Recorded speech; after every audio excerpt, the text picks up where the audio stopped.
Buonasera mister Nardi, reazione di carattere per la squadra che si è ritrovata con due uomini in meno ma è riuscito ugualmente a centrare la sua terza vittoria consecutiva. Hai detto tutto tu, una partita rocambolesca, non giocata sicuramente bene, però poi alla fine hai detto in 9, non lo so, la Dea bendata ci ha favorito, ci abbiamo creduto e abbiamo portato 3 punti maestosi. Si dice che la fortuna aiuta i caparbi, quindi evidentemente se arrivate un gol a un minuto dalla fine ci sarà un motivo. Arriva a un minuto dalla fine, in 9 c'è il carattere, c'è la grinta, c'è il fattore fortuna, tutto fa bene, i ragazzi iniziano a stare veramente bene fisicamente grazie al prof. Mi godo questa vittoria onestamente con tutto il cuore. E adesso la zona playoff si avvicina sempre di più. Guarda, non ho guardato neanche la classifica e i risultati, in questo momento mi godo questa vittoria. Oggi ha esordito un 2005, Siaga. Stiamo recuperando qualche ragazzino che è fuori, stiamo recuperando qualche grande. Sicuramente oggi restare in 9 in casa con 2 difensori espulsi non era semplice, però qualcosa di buono abbiamo fatto. L'infortunio a Moccero è grave o tornerà? No, Moccero penso che sta settimana è di nuovo nel gruppo. La prima gioia in maglia giallorossa per Bomber Scarpinato, che preside un match complicatissimo contro la nuova Azzurra Fornice al minuto 94. Che emozione si prova a segnare un minuto dalla fine? Intanto buonasera a tutti. Dopo 30 anni di calcio non mi sono ancora abituato a queste emozioni, perché ogni partita ha la sua storia, ogni partita ha le sue emozioni e le sue difficoltà. Ad esempio oggi abbiamo affrontato almeno un'ora di partita in inferiorità numerica, però abbiamo fatto vedere che crediamo in quello che facciamo. Sei stato certamente tra i migliori in campo, hai lottato su ogni pallone, anche quando ti sei ritrovato da solo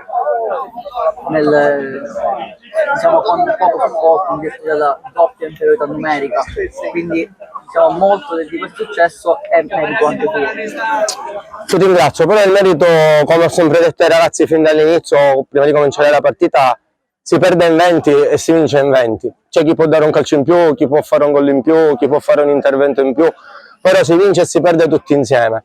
È questo che è importante. Io ho spiegato ai ragazzi all'inizio, prima di cominciare, che sia nel calcio, nella vita, in tutto quello che fai, nessuno ti regala niente, ci vogliono solo i sacrifici e credere in ciò che fai. E alla fine, se sei fortunato, vinci come abbiamo fatto noi alla fine, o magari pareggiavamo. Siamo stati fortunati e ci abbiamo creduto fino alla fine, e poi è stato pure più bello che ho sognato io. Hai posto anche qualche obiettivo nel giro delle prossime settimane in termini di gol, di obiettivi di squadra? Bravissimo, obiettivi di squadra sì, obiettivi singoli no, sia perché forse magari sono grande, quindi non la vedo più come un ragazzo. Obiettivi singoli, fare più gol, Io sono qui per dare una mano, allenarmi 4 volte a settimana insieme ai miei compagni, insieme al mister, al preparatore, insieme alla società che è sempre presente ogni allenamento. Ti ripeto, bisogna fare solo sacrifici, credere in quello che si fa. Io sono arrivato qui, avevamo una classifica un po' precaria, però abbiamo creduto fin dall'inizio nel lavoro in cui facciamo, nel gruppo, perché siamo un bel gruppo, lottiamo fino alla fine, crediamo, ci aiutiamo, crediamo in quello che facciamo e ci aiutiamo sempre l'un l'altro. Quindi sono convinto che da qui alla fine qualche bella soddisfazione ce la prenderemo. Buonasera al signor Fiducia. Cosa si prova a vincere al 95esimo praticamente una partita che ormai sembrava volgere al termine sul risultato di 1-1? Guarda, intanto buonasera a tutti. Che si prova? Si prova tanto entusiasmo, tanta adrenalina, ma non per noi società che lavoriamo attorno a loro, ma per i ragazzi, perché stanno sputando sangue, stanno mettendo anima, cuore.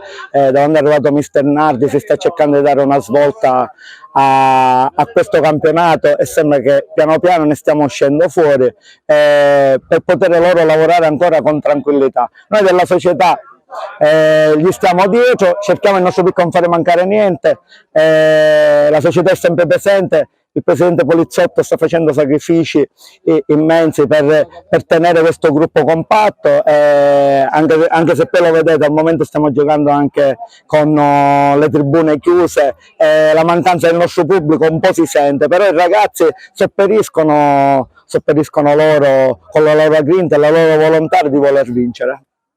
sta ritornando il clima positivo che si è visto nella seconda parte di stagione dell'anno scorso? Allora, sembra di sì, anche perché stiamo recuperando tante ragazze, abbiamo cambiato qualche elemento che magari noi pensavamo che non stava dando il giusto risultato che chiedevamo noi. Abbiamo portato qualche ragazzo esperienza, qualche ragazzo giovane che ci può dare una mano.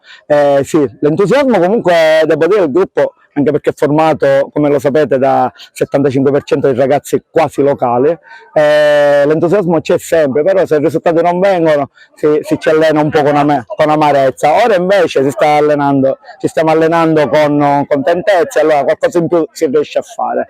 Comunque lo sapevamo che oggi era una brutta partita, perché questa è una squadra sgorbuta, è una squadra che gioca con ragazzi esperti, infatti gli facciamo i complimenti e sono convinto che se ne usciranno presto da questa bassa classifica.